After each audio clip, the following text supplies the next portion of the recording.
We will call to order at 6:34 p.m. the meeting of Technology Advisory Committee.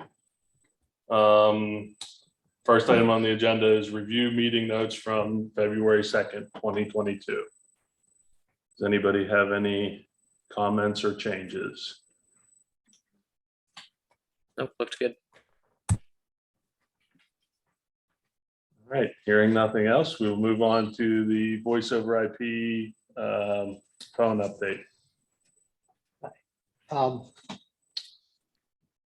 We received a half a dozen proposals on Friday from various vendors.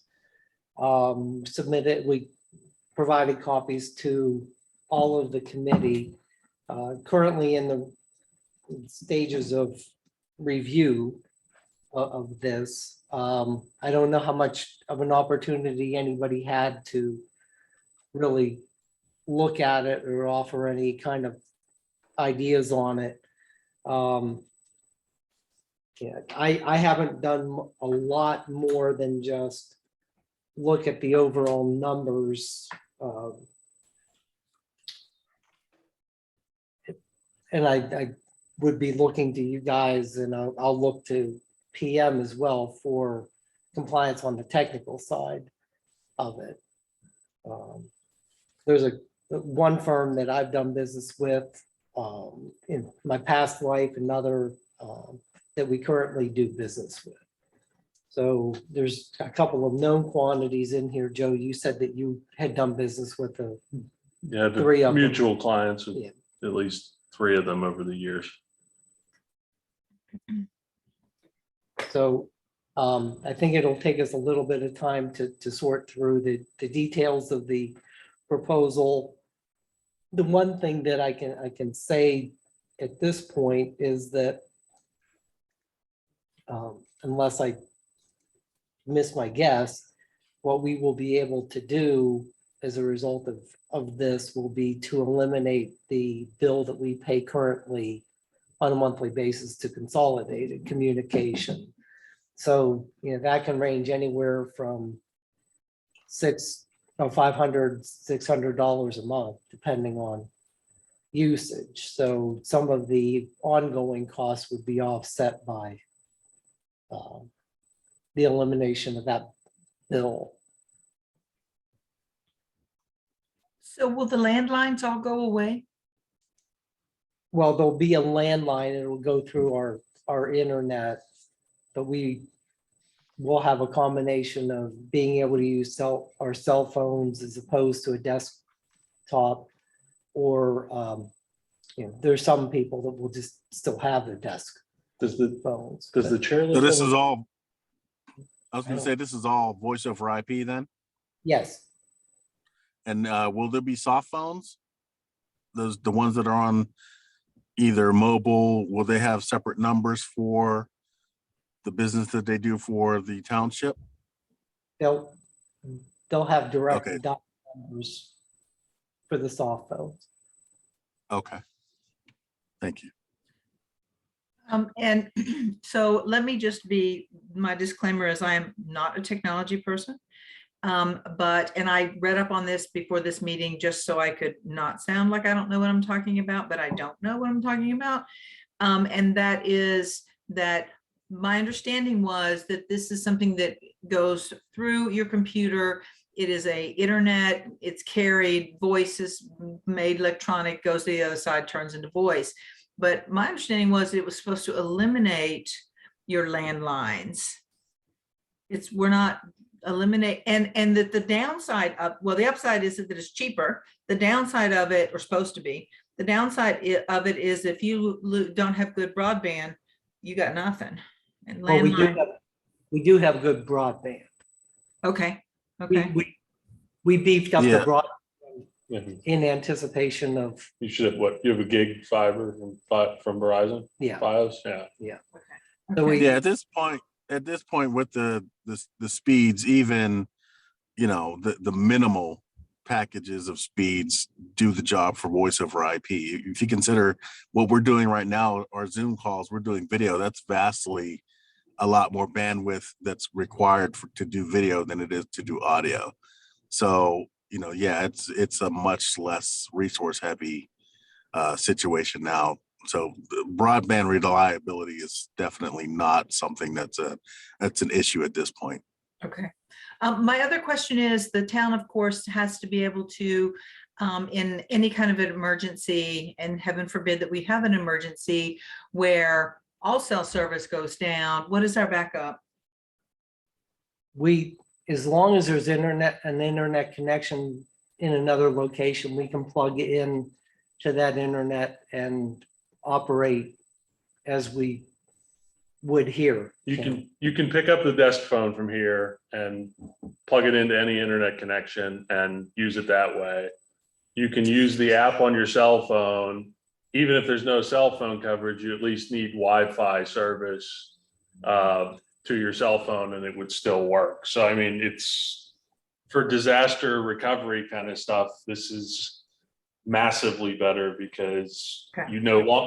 right now, all the phone numbers are tied to the phone switch that's in the basement. So if you had a problem here, if power went out here for extended or somebody hit one of the telephone poles and cut the lines, you're tied to what's here. Now this goes to a data center somewhere. And, if the data center is not local, which most of them aren't, and the data center goes down and we go down, there's probably a bigger problem then it's going to really matter. Yeah, if there's a catastrophic problem, even the landlines would get flooded with calls, then your phone call would not go through. The same thing applies to Wi-Fi or to voice over IP.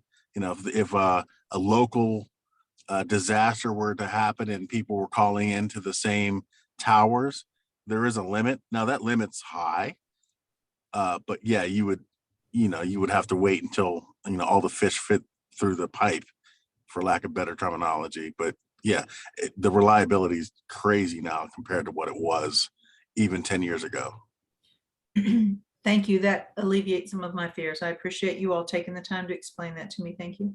I mean, probably the other thing that could probably alleviate some of that, Lamar, is that, Verizon, AT&T, all of them have those FirstNet or first responder networks that are kind of subsections of these towers where they allocate priority bandwidth specifically for this kind of stuff. Mhm. So, you're probably already into that, but yeah. So Perfect. Yep.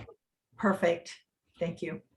Yeah, in theory, we could all operate from our homes through our own internet, and from a public perspective, work as if we were here in the office. I always worry about the worst case scenario. It's Yep. how I am. Thank you.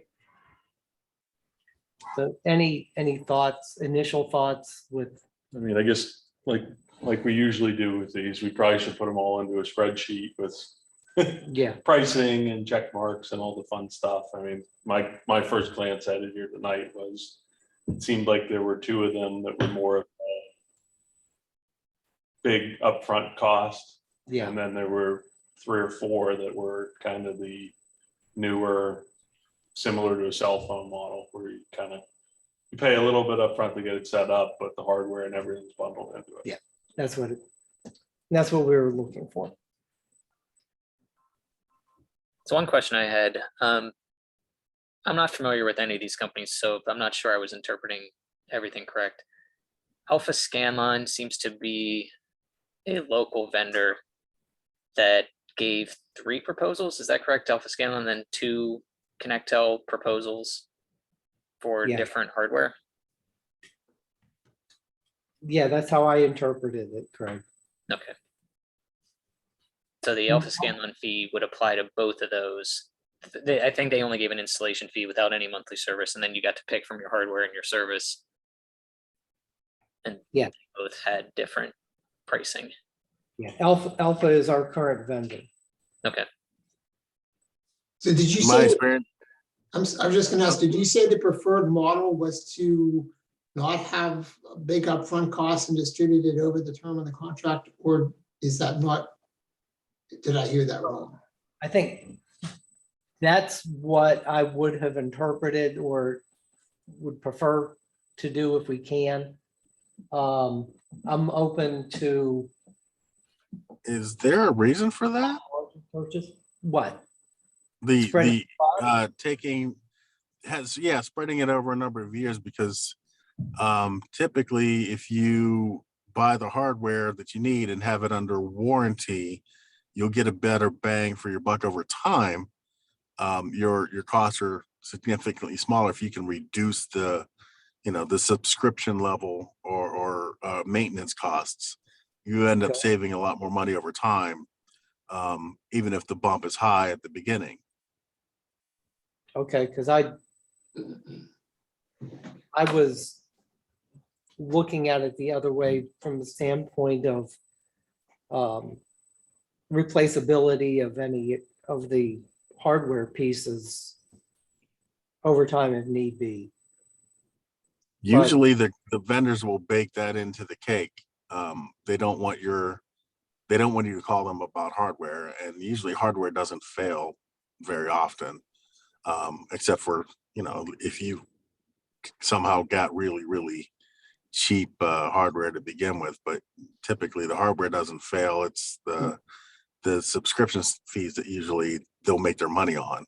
If you can get the Okay. smallest amount of subscription and maintenance, you end up saving that money. And most salespeople will cut deals about the hardware if you buy enough of it, or you negotiate them down. And that's where you actually, the reduction of the subscription and maintenance is really where you save the most money Okay. over time, of course. Well, I think the thing that I'm watching that's happening in a lot of places is vendors are stopping support of on-premise type devices at this point. Panasonic's getting out of the game. Mitel is basically getting out of the on-premise game. Some of them are having like 50% increases, yearly increases in support fees for the licensing to run the kind of on-premise appliance. So I think that's just, we need to be careful, because it could end up being a significant cost. I mean, some of them, I think the third generation one, you're buying the phones up front, you pay the monthly subscription. Mhm. Right. Some of them had much, I mean, I think one of them I saw, like the first year hardware cost was 30 grand, which for 50 phones is a lot. Crazy. Yeah, right. So, So their monthly fee was twice what everybody else's was. yeah. But I mean, it was better hardware. I mean, it was Polycom hardware versus off the shelf stuff, random stuff. But you also have to weigh that with the fact that, do you need phones that can survive a nuclear blast? I No, mean, of course not. Right. Polycoms last forever. So, Well, how essential is it to have a desktop device at all anyway? I mean, minimal. in my work life, I mean, I have a cell phone that I use for my personal business, and everything else I do, either with a headset or just with a mic on the device that I'm using, whether I'm making just audio calls or video calls. Exactly right. I don't have a desktop device at work or at home at all. No. And you can use another line, with the Voiceover IP. All you have to do is, subscribe to a second phone line on your cell phone. They're all built to that now. So you could literally dial out with the, McCandless Township line and go about your merry using the same device. And when you drop that in the toilet, you just pick up a new one, and it just recalibrates. Yep. So you're saying you don't think we need this at all? Just use our cell phone, just use the cell phones? No, It's feasible, but you're going to need some hardware. Yeah. Yeah. I'm not suggesting people use a mobile device to do all their business on. I think that's uncomfortable, but I think maybe using a headset or just the audio that comes with your webcam could be sufficient too. But I don't know all the business that goes on within that facility either. So We can use a combination in large part of the desktops and potentially with headsets and cells. The other thing you're going to run into if you don't have headsets already everywhere, some of those cost as much as the phones do. So it's going to be a trade-off. Yeah. Yeah, I don't see much of a difference in our upfront costs. Right. When it would just free up space a little A little bit. bit of space on the desk, Yeah. but then again, you're gonna have people that are gonna clutch onto that desk phone Oh, to all ends, so, There's yeah, one- but I mean, I think it's the high water mark, because it's getting everybody a phone. Yeah. And you can pare it back when it comes time Yeah. to actually execute the Exactly. agreement, yeah. You also have to consider messaging and everything else reduces the need for a phone as well, unless you absolutely need one. right. Okay, well, we'll try to put that spreadsheet together. Any thoughts that anybody has in the interim, we'll be happy to listen, and then we'll get that figured out. Okay, everybody good on the voice over IP phones? Move on to the website update. So do we have someone that's gonna do that, all that comparison in a spreadsheet? I'll start it.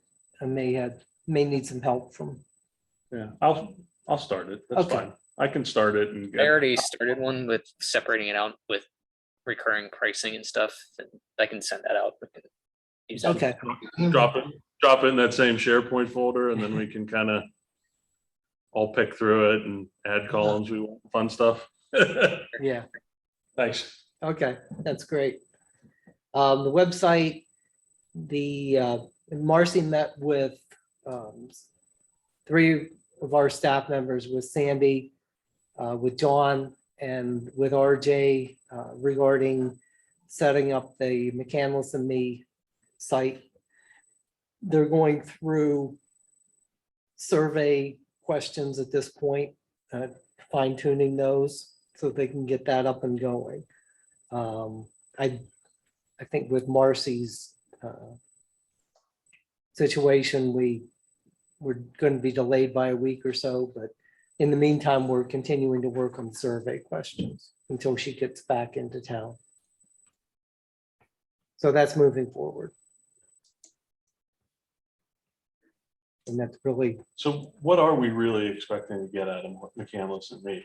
I mean, it's, like, I mean, I saw the draft list of questions, Yeah. and the reality is most of those questions are questions that we as a committee and staff could probably answer based on, I you think, know, I don't know honestly that we'll get a lot more out of that than we did from Craig's focus group call.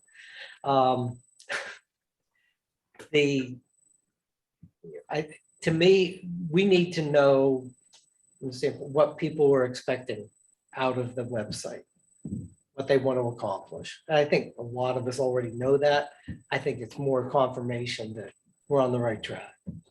I guess my question is, with McCandless and Me only having a few hundred people on it, Yeah.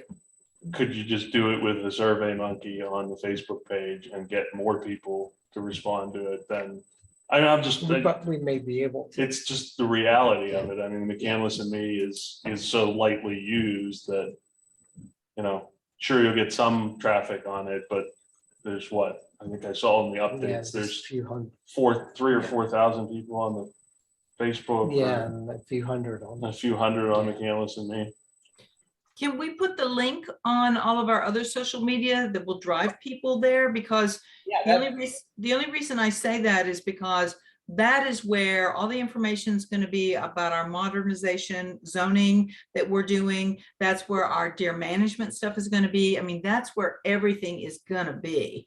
So Yeah, people can actually go on and see things without registering, and that so it may be a misnomer in terms of how many people visit, but Well, I mean, you should be able to see how many people visit Yeah. it too. And I guess my question is, this whole McCandless and Me is a secondary website that's cost $26,000 to date. You Yeah. could have paid for the website with it and had a website that did everything you wanted. yeah, and that's what we're gonna have to move to. Right, okay.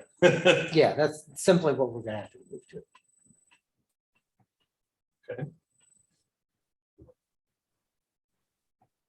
So you're thinking, whatever, about a week when Marcy gets back, Yeah. we'll have kind of the final draft. I think so. Okay, Sounds that way. Could I make a suggestion? And that would be the people, you need, not you all, but people who aren't good at technology to be the ones to try out the new website, to navigate it, because you all can navigate through anything. But that website is extremely difficult to navigate through for people who aren't you. And having to go through 6, 7, 8, 9 screens is too much. People give up. They're like, this is too much. I'm never going to get there. I quit. It has to be easier. And I would recommend we used to call it, get yourself a toad, someone who knows nothing, and then plug them in and say, what does this mean to you? And what if there was a little picture here with that, whatever, but get some people who aren't you all and let them be your toad. I know I'm talking a lot. I apologize.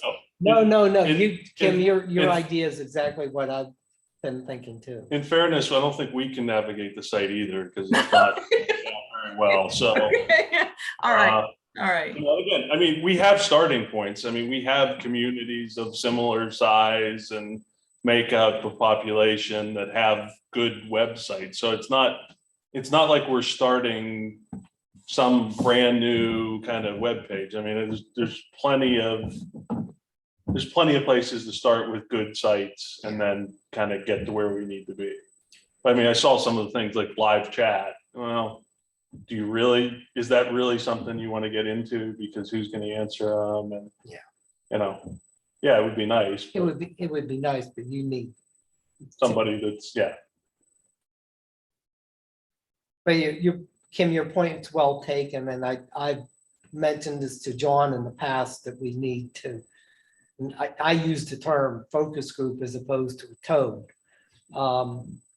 but we need the everyday people to go through it and tell us what works and what doesn't. Agreed. Thank you.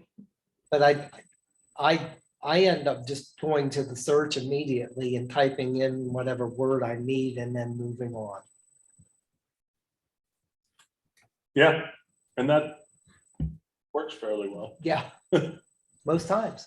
but a lot of people don't really do that. No, That's Sure. right. And that's right. That's right. It also doesn't give people the chance to discover things then either. That's no. also correct.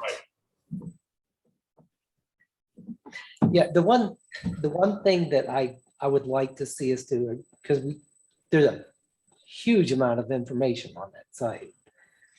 All of it potentially useful in its own way, but it just takes too long to dig through it. So whether we need separate sites for different things or however we're going to do it, I don't know that we can continue to put all of that information in that one place. We may need to have that be a starting point and move out. I don't know. Yeah, like the main page and then you kind of public works and Yeah. How do I, Yeah, a exactly. better how do I section, Yeah. Anybody else have any other comments?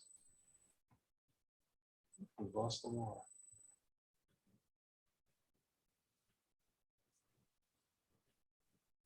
I like that idea of the navigation of how do I. That way people can, if they want to drill directly to what they want and they don't know to use the search. Yeah. They can use that. But I also think there's value to having, there's so many rich resources there. It's also good to give people a chance to explore a little bit too. They can learn a lot more about their municipality by harvesting that content in that rich resource pool. But it's also a potential source of frustration when you're trying to find the thing you want, and that's all you want. Well, yeah, getting there is. The thing that concerns me in all of it is that, my philosophy is that is the first interaction that somebody has with the town of McCandless potentially. And if it's that hard to do business with the town of McCandless on the website, what's it like to truly do business with the town of McCandless? I don't want to send that message. But I think, and it was Cranberry Townships was the one that I saw, like a how do I, that then comes to apply for, contact, find, pay, report, request, reserve, search, sign up. Along with some other, again, it's one of those, we can look at multiple things and this one's good and this one's good and kind of put it in sight. Cranberry has a, what are they building? Just open, opening soon, under construction, under review. And it works exceptionally well on the phone, which is more and more important every day. Yes. But I think that also points to the need for us to listen to people who haven't had a stake in this. People, we can hear what people say, hey, this is my first time coming to this site. This is what I experienced. When we have input to the design, we become blind to those kind of navigation things that I think you were pointing out before. Yes. Right. Yeah. Thank you. Thank you.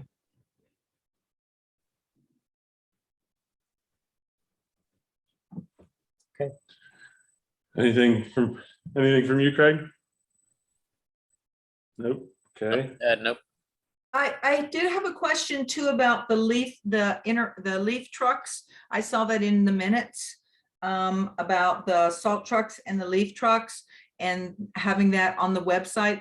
I had suggested that to Bob quite a while ago. So I just don't know how far that idea has progressed, or if it is going to be a real time, here's the red dot where the salt truck is now. Everything behind it is green, clean. Everything ahead of it is yellow, not clean. How's that going to be?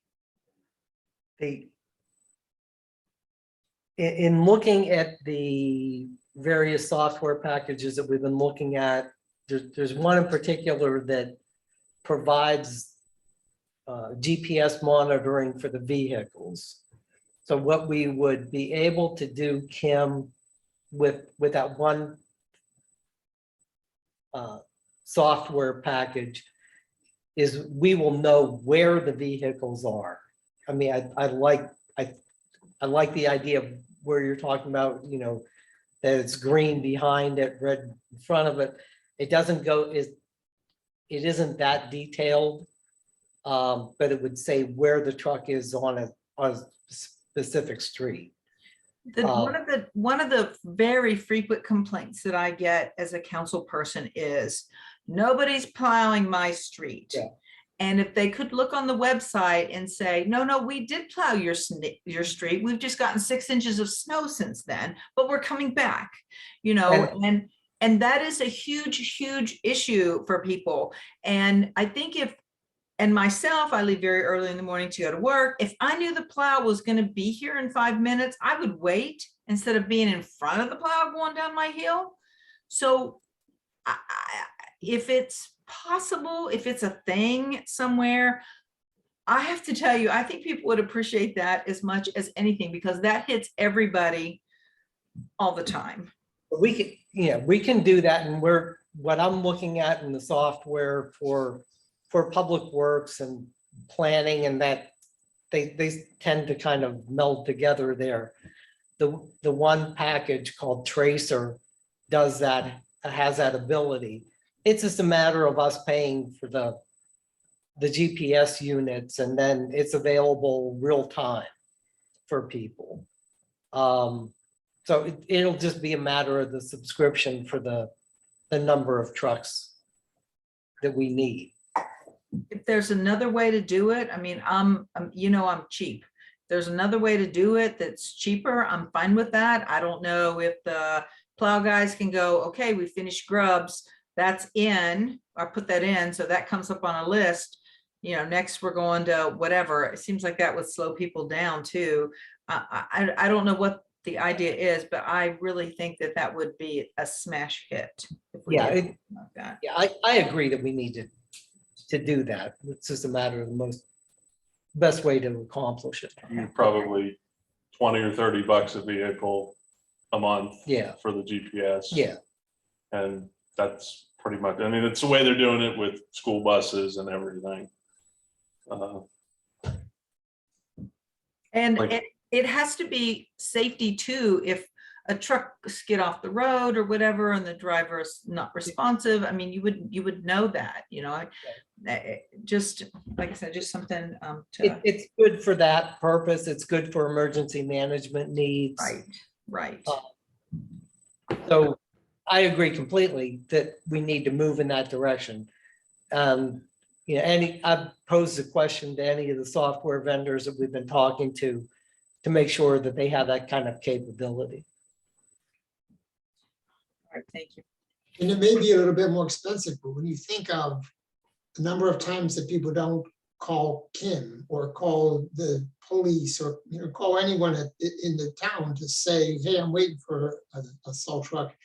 If they can just go and look at that, I think that would put it would stop a lot of that unnecessary traffic. Yeah. That people are having to face. So that may be worth that extra cost for sure. Plus you'll have that historical data to know that truck's been through there. That's right. I found it to be really valuable to see, like, here's where the meat pickup trucks were yesterday. I thought that was, I could kind of guess then when they were going to be coming back to my street. Salt trucks information you need much more quickly, but nonetheless, I think people are looking for that, and more are expecting that kind of online. You can trace the buses, as you said. I think that would be a win. That would be a win. Well, and I think like we've talked about before too, probably having somebody map the actual optimal routes to run these things too. Yeah.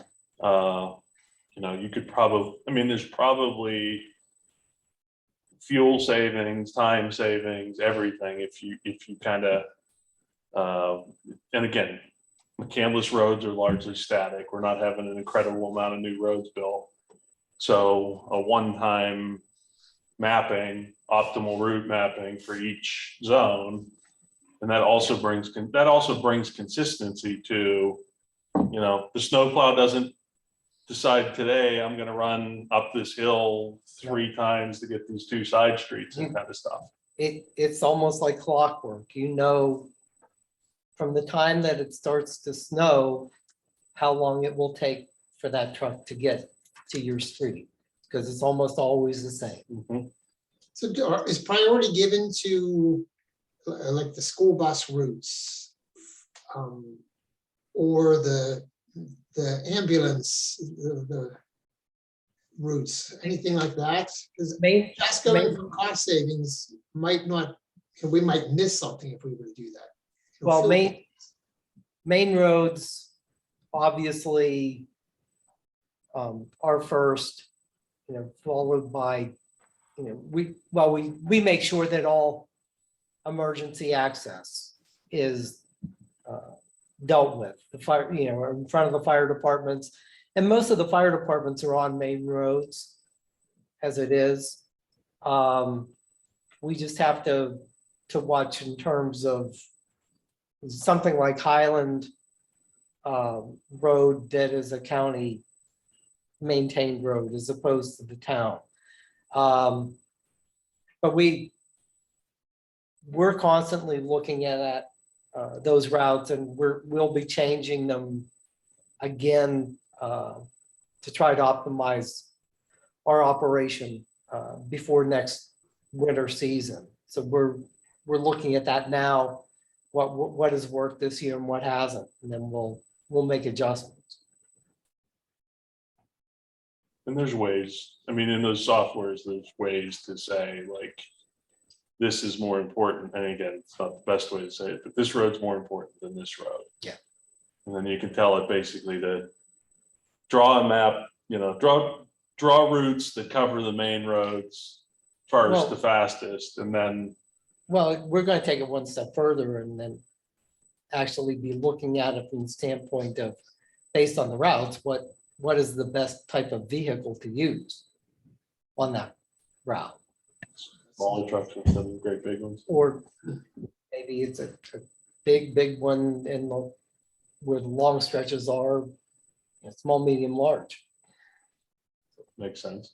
So on the map where these GPS truck indicators would be, could the town also indicate the roads the town is not responsible for? How many of the complaints that come from the residents are about roads the town doesn't even? McKnight Road. Excellent point, excellent point. We can, I'm not sure the mapping capability of this one particular software at this point. But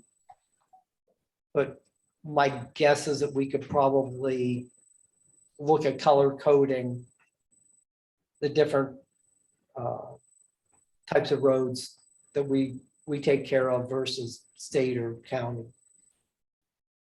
Or maybe a part of that page where that comes up, there can be a link saying which roads are town roads, and then that could be lit up and you click on that, and then that would be a static map to the side or some other place and be like, oh, this is state road, this is a county road, this is,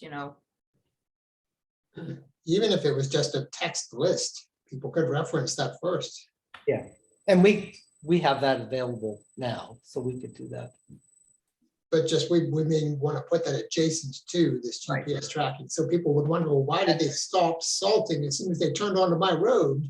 That will be on page 10 of the website. With the big, 27 links, you'll be there, you'll know. Yeah. with the big banner that says see below for roads that are not ours. See what happens first. You find this list or the snow stops. Right, it will melt, it'll be spring. The season changes, yeah. Thank you all, I appreciate you being so patient with me. Those are good points and good opportunities too. Any other business?